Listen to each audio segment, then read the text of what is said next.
anticipation is mounting for today's game. We've got two quarterbacks packed. It's the Lions going up against the Buccaneers. And Charles. All right, thank you, Larry. We are on the Gulf Coast of Florida at Raymond James Stadium here in Tampa. Today, we've got the Detroit Lions and the Tampa Bay Buccaneers.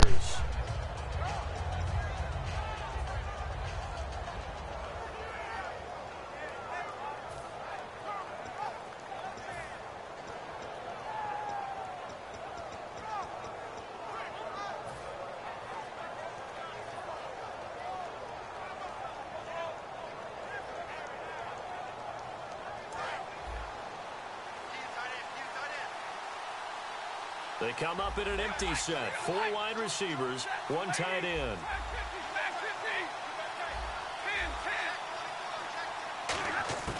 On first down at Stafford. Finds Roberts left side.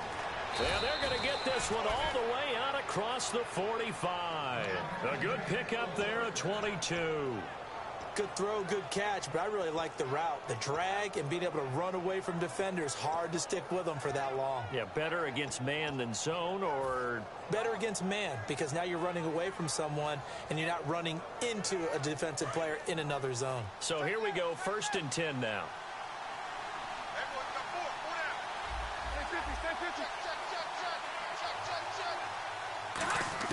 Now a first down throw, Stafford.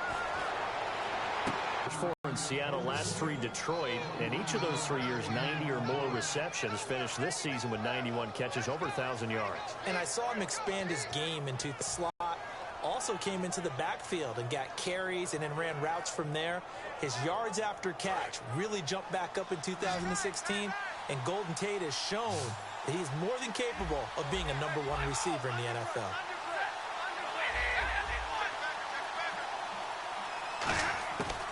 First down, Stafford here.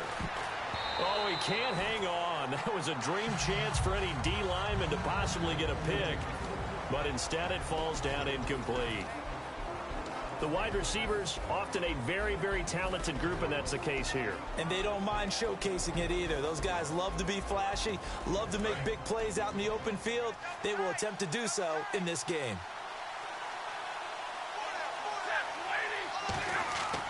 2nd and 10, Stafford again. Caught on the right side by Jones. And he takes it down to the 10-yard line. A solid pickup at 13 sets him up 1st and goal.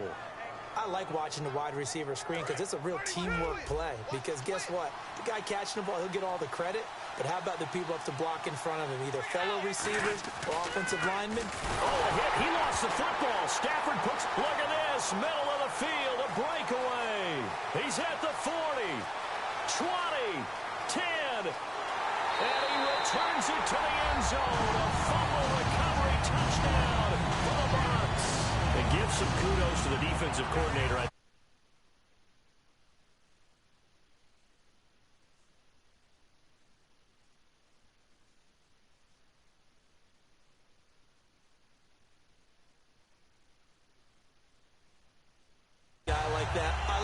He dialed things up, and boy, a big play resulted for his guys. Well, you like the credit to the defense there, right, my friend? Yeah, do I ever?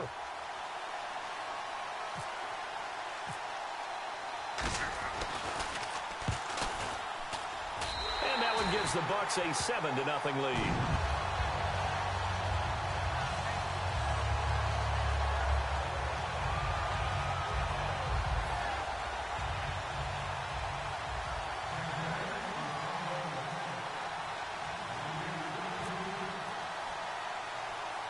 So here's the kickoff now as they'll get it again following that fumble return for a score. Andre Roberts now to return it. And he'll take it past the 25 and up to the 28-yard line. And ready to go for another offensive series. Out comes Detroit, and a Detroit team that, boy, lost in the playoffs this year. Don't have a playoff win since 1992. But it was a tough end of the season. There were injuries involved. And I know you think that this is a crew that really could make some noise again next year, don't you? I do, because I think they gained so much confidence this season, battling back from a tough beginning, working their way into where they looked like they had a chance to win the division. And while they didn't do that, they did get into the playoffs. Despite a myriad of injuries, they think this team has a bright future, and they feel confident. Looking for Jones, and it's intercepted. Picked off by Keith Tandy. And his guys are going to take over at their own 48-yard line. Well, we can easily say what a start defensively. First quarter, and the defense already got in the lead before they even stepped on the field. And now they come up with an interception on the very first play they're out there. If they can turn this into points, that would be an absolute dream start to this game. They go nowhere to escape, and he goes down. It'll be a loss of 7 on the sack, and it brings up second. Now whistles come in. We're going to get a timeout here.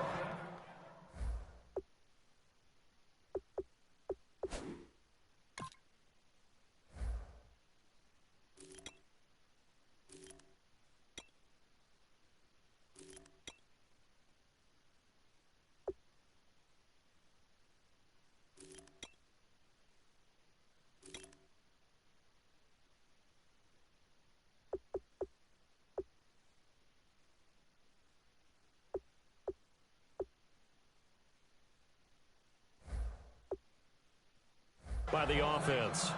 They'll have 2 remaining as we step aside here in this first quarter.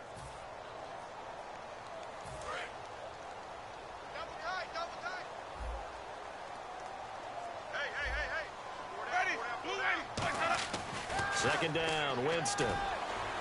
That is incomplete. The tight end, Cameron Brate, was the target. And that'll make it third down. Here's the offense, and highlighted as a guy who gave himself his own nickname, the Dugginator. Brandon, you really can't nickname yourself, but if he keeps running at this level, he'll have plenty of good nicknames to choose from. Third and long for Winston. And he couldn't hang on to it through the contact. Incomplete. It looked like they had something there, but I think that he was thinking about running with the football before he actually hauled it in, and that led to a big drop.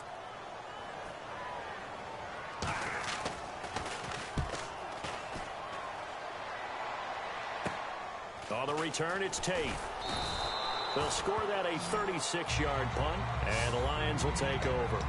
Here's the Detroit offense now as they head back out onto the field. And last time, 1-play interception, so this offense, they should be fresh.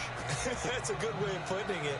And I can't wait to see what they decide to do with play calling, because a 1-play drive where you throw an interception, a lot of people think the very next time out, run the football, don't give them a chance. Maybe play action? I think maybe you go play action, show your quarterback, get a little confidence in him, and let him fling another one. Give him 3 on first down. It'll set up a 2nd and 7.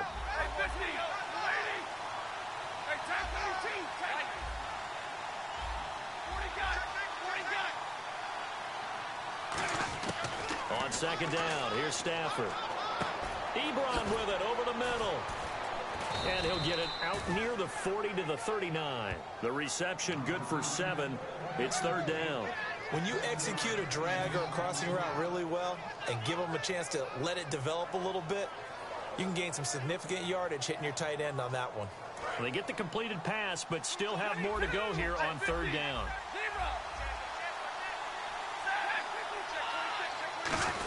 On third and short, the fullback Burton. And he will have a first down here at about the 40. He needed a yard. That's what he got, and it's going to earn him a new set of downs. On 3rd and 1, it seems natural to just turn and hand it to the biggest guy you have in the backfield. But usually, he's not the primary runner. So for the defense, they're often keying on the running back because he's the guy who gets the ball more often, and the fullback is the blocker. When he ends up carrying the football, that's a heck of a tendency breaker, and now you're just trying to jump. They'll need to get the play off quickly. Just beating the play clock. Stafford. Flush to his right. And he slings one that's incomplete. The veteran Andre Roberts is the intended target.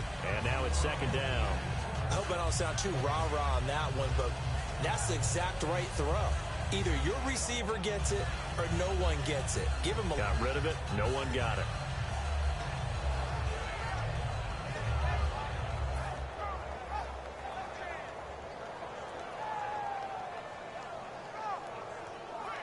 So the incomplete pass brings up second down.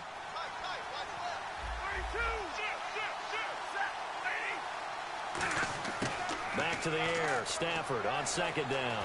And he can't find anywhere to go with it, and he goes down. They bring a man off the corner that time, and he gets home for a loss of 6.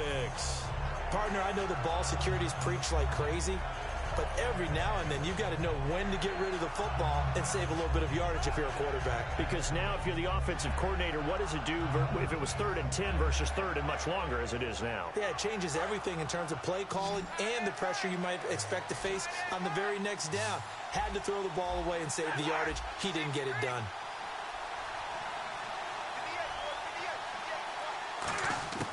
Third and long. It's Stafford. He's going to loft one deep left side here. And the defense loses him. It's complete. Touchdown, Detroit.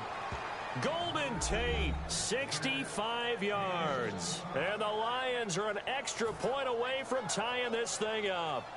And correct me if I'm wrong, that was just a simple fly route, wasn't it? No, there's nothing to correct at all. You've got it down pat. And I just remember as a player, when I'd be in practice sessions and I'd hear 9 from the receivers, that meant fly route, go, look out. That was the 9, and he just kept going all the way into the end zone for the touchdown.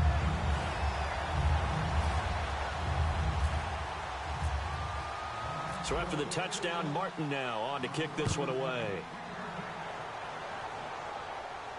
On the return now, it's Josh Huff. And he'll be brought down at the 23, make it the 24-yard line. So the ball switches back over to Tampa Bay, and as they get set in place on offense, Charles, talk about the running game and the O-line, where they stack up going in next year, because Doug Martin was only active for 8 games this last season. Rushing total dropped down to 400 yards, basically. Yeah, they were fortunate they picked up Jaquiz Rogers during the year, and he gave them some nice games throughout, but I start with the offensive line. They've got some good building blocks. Left tackle Donovan Smith, guard Ali Marpet. Great places to begin. I think they'll continue to try and fortify that offensive line because that will help whoever becomes their primary ball carrier. And after the play on the ground, that brings up second down here.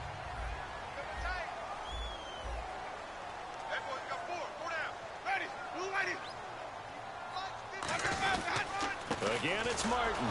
And this carry not as productive. He's swallowed up at the line of scrimmage. They'll get nothing out of that one, and it's going to lead to a third down.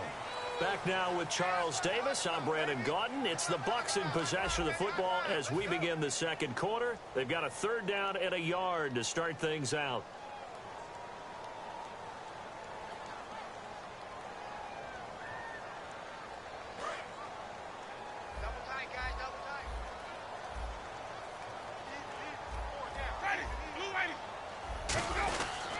They'll run it. Here's Martin. And he's going to have the first down, yardage to the 35. He needed a yard. That's what he got. And it's going to earn him a new set of downs.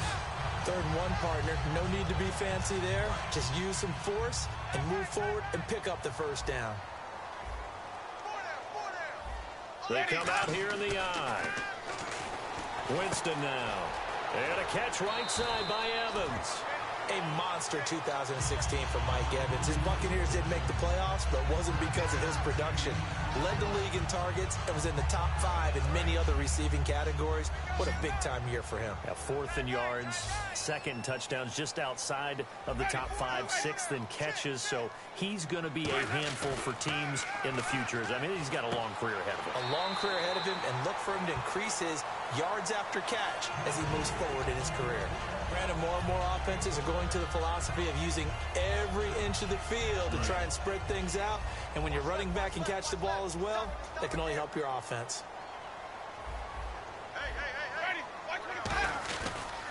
Back to the ground, Martin. And they'll get him down here at about the 42.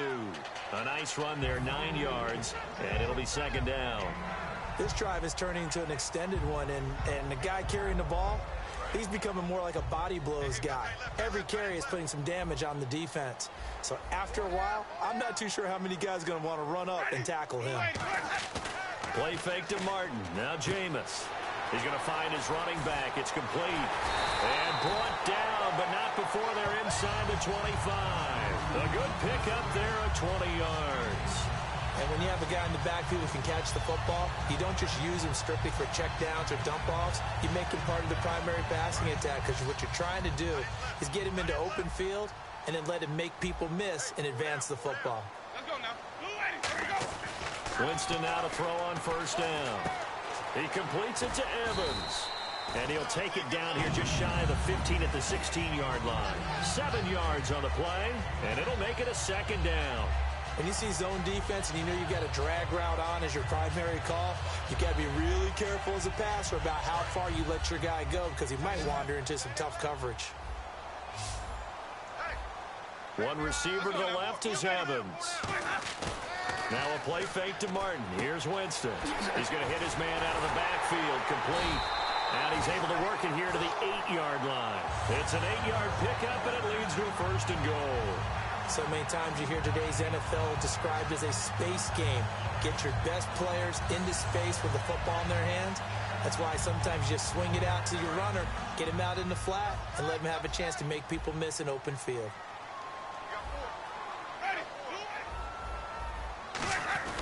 They'll run. Martin. And that'll move him a little closer as he takes it from the 7 down to the 4-yard line. 2 minutes to play here in the first half. We'll come back to Tampa after this timeout.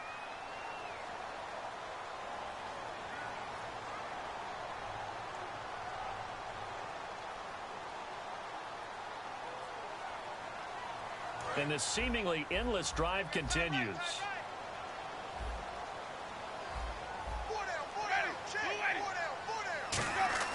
Now a second down throw, and Evans hauls it in. Touchdown, Bucs.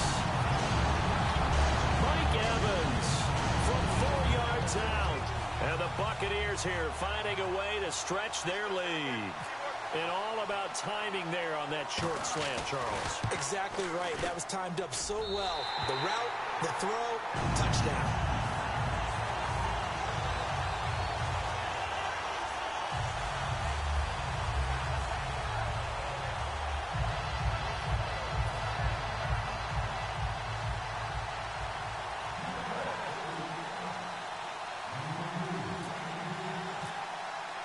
After the touchdown, Aguayo now ready for the kickoff. Roberts on the return. And good starting field position. He'll get this one all the way up to about the 35-yard line. And Detroit getting set to go now. And they're going to need another score. Got one last time, but still down here. When you're playing catch-up, every possession becomes crucial, doesn't it? It's vital. Get back out on the field. Punch in the end zone again. They know it's not easy, but what they do have going for them, they did score the last time. They think they've got a good formula working. And what about the defense? Well, now you're just saying to yourself, okay, we gave up a score last time. What adjustments do we need to make to slow them down now and get the ball back for our own offense? Is it more pressure? Is it more zone? What do they have to do? They're trying to figure that out themselves. We'll see if they can figure that out right here.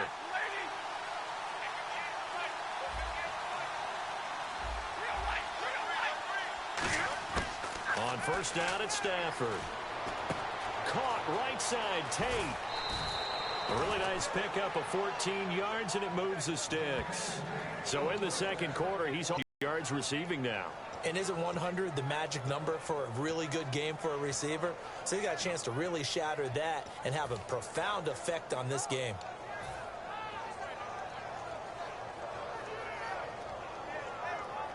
So the offense has it 1st and 10.